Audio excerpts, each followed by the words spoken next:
Welcome back to Capitol Bourbon, everyone. On today's extra special video, we're reviewing two new bottles here from River Roots, which is a non-distilling producer. And actually the first one here is called Ragnar's Conquest, and the second one here is called Lagertha's Shieldman's Reserve. Gotta get that right there. As you can see here, both these are Viking themes, and they both are picks from my local club, the Nova Whiskey Club. I'm really excited about both these. I've already read a lot of reviews and a lot of hype really from the club, and they really say that these two are pretty outstanding here. Both of them are straight bourbon whiskeys, and again, both of them are chosen and were picks from the non-distilling producer, River Roots, which has absolutely been killing the game with their releases and their picks from all these clubs, influencers, and different brands and people out there.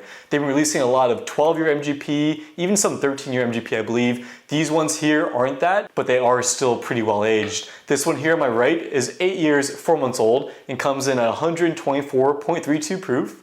And this one here on my left is 10 years and 6 months old, comes at 124.61 proof. Now I believe River Roots is based out of Cincinnati, and you can definitely walk into that store, the gift shop there, and pick up some bottles that they have, some single barrels that they have sitting on the shelves there for a pretty good price point. I believe most of their bottles, even the 12 years, start at around $100 or maybe a little bit above that. So they definitely fairly price their products and give you high value for what you're paying for. And as mentioned, if you do want to pick up one of these guys, definitely check out your favorite whiskey YouTube influencer or influencer from Whiskey Anywhere. There's a good chance they might have been part of a River Roots pick, as they've just been doing a ton of them and kind of flooding the market. But from what I hear, most of them are really, really good. And actually, look at the label right now. It does say that's out of Cleveland, Ohio, so not Cincinnati. Cleveland, I believe, is where you want to go to the gift shop and find yourself one if you can't find a pick online. All right, I'm excited to dig into these two. But before we get right into it, please don't forget to like, comment, subscribe. That helps the channel grow significantly, helps me continue to buy bottles and do these reviews for you guys. So we appreciate you guys if you could support the channel there. All right, and without further ado,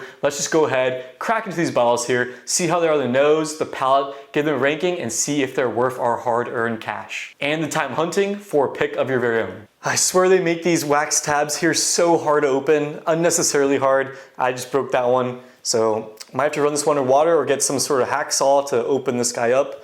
Let's try it one more time. Nope.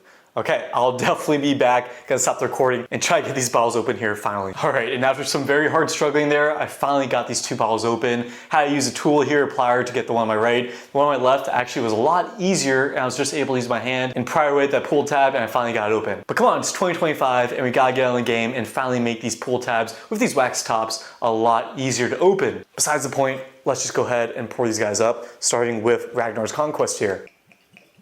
Lagertha's Shieldman's Reserve. I like that name. That's nice. All right, and we got Glencairn's here, finally poured up. Before we get right into it, I do want to mention, I believe the price tag on each of these bottles, I forget which one, but one of them I know was $100. I believe the second one was $110, which I think is a pretty fair price point for two bottles here, coming around the 8-year and the 10-year mark, both at barrel strength. Really not bad, considering what a lot of other large legacy distillers are charging you for their barrel proofs. I really don't think that's a bad bargain at all these days. And it sold out within just a couple days. That just proves how popular these River Roots picks are and how good River Roots can be at sourcing a lot of these good whiskeys here and providing them out to a lot of common people like you and me at a very good price point. All right, and that's enough talking. Let's go ahead and compare the color on these two real quick. You know, they both look to be pretty identical. I don't know if you can see there any difference on the camera, but they both look to be pretty identical. So let's just call them that. And they both are a pretty nice bourbon color. They're not light, they're good brown water there. So let's just go ahead and start. Which one's the higher proof point? This is 124 and this one's 124. So, let's go ahead and start with the younger one, which is the Ragnar's Conquest here on my right. So let's go ahead and start with that, which is only 8 years and 4 months here on the nose. Ooh, yeah, nice, really intense, nice woody, brown sugar, maple. Yeah, a lot of maple on this one, really. Wow, that's really, really good. Brown sugar, maple, caramel, oaky, toffee a little bit. Really good there, wow. Nose is really strong, but also really good, extremely sweet, confectionery sugar sweetness. That's really good on the nose. I'm excited for the palate. I'm hoping the nose transfers on the palate. Let's go ahead and give it a shot. Ooh, now that is good, wow. That is good. It's pretty drying actually. The initial sips there in the beginning and mid, I would say it's pretty drying. The finish is medium there, but you do get an inrush of just a lot of sweet, rich confectionery sugar. There's maple there, there's a little bit of stone fruit. It's bright, it's really good. Let's try it one more time. Yeah, really, really sweet. Almost like a funnel cake, powdered sugar sweetness. Really good there. It's hard to tell if there's any rye spice or that rye candy sweetness. It's giving me hints of that. I don't really know the mash bill on these guys, unfortunately. Let's see, does it say it anywhere on here? No, I don't think so. I don't really know the mash bill. Barrel number 404, if someone knows what that means. But it's really good. I'm kind of getting a little hint of that rye spice. So I'm wondering if there's a little bit of rye in there, but I can't confirm that. That's so good. Can't stop sipping this one here. That's a great pour. I would love to sip that one every night. Wow, I should have bought 2 of these really. Okay, before we get too much into this one, let's go ahead and move with our second bottle here, which once again is Lagertha's Schildman's Reserve. I hope I'm pronouncing that right. 10-year, 6-month, 124.61 proof, barrel number 808. Okay, see how this one here is on the nose. Hard to follow up on that first one there, but see if it does. A lot more muted, a lot more just traditional bourbon notes there. Don't smell too much actually, and you know, the nose and the palate was so strong this one, I'm hoping it's not ruining the second glass here. Man, that's good though. Still really fantastic for just a more traditional bourbon smell there. Nothing's really standing out for me. Smells like brown water, bourbon water. So let's go ahead and try it on palate. Okay. That one might have a little rye too. I would say this one probably is a little bit more rye, but honestly, I can't really tell anymore. This one here I would say is a little bit sweeter, less dry on the mouthfeel, less oak, and it definitely has a little bit more viscous to it, more cream, and it has a longer finish for sure. This one's more your traditional bourbon, but it's done at a really high level, executed extremely, extremely well. Yeah, that's good, wow. That's good.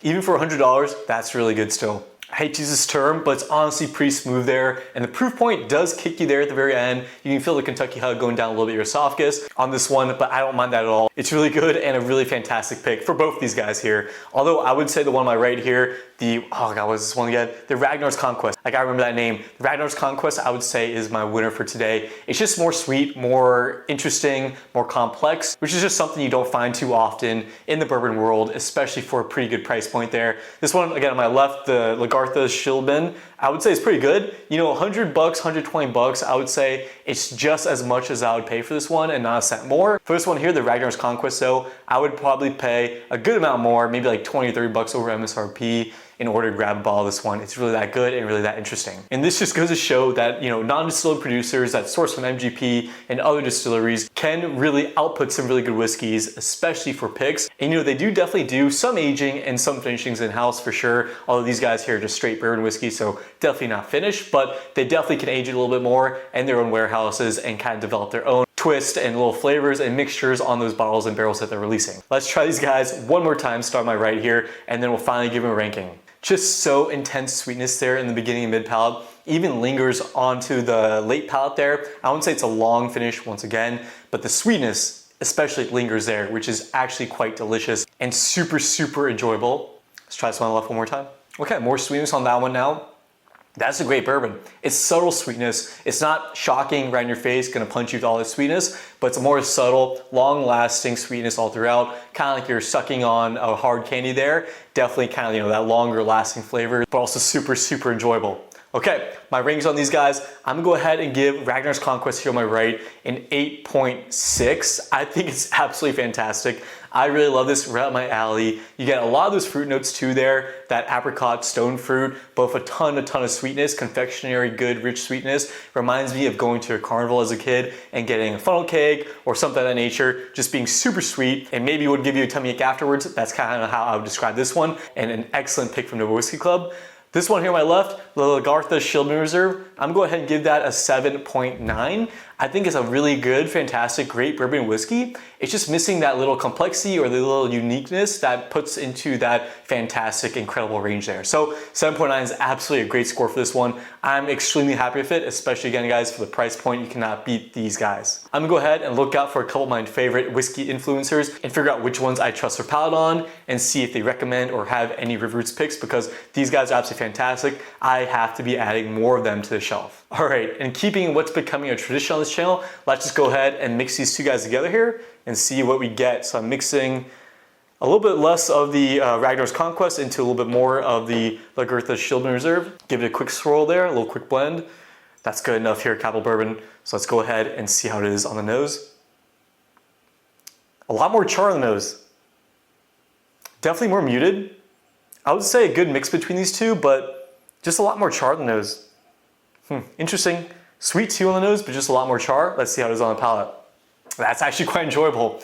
You're getting a lot of cherry, again, a lot of oak. I think it took a lot more of the Ragnar's Conquest in it. That's actually really good. A great mixture of the two. Still really sweet, still really enjoyable, still a lot of confectionery sugar, still reminds me of funnel cake. So for this one here, I'm gonna go ahead and give it really an 8.3. It's really fantastic, and that's a fantastic score here for even just coming off our own little blend here. A little bit of this, a little bit of that does go a long way and makes something really special here. That's really good. I'm definitely gonna be finishing our little blend that we made right here.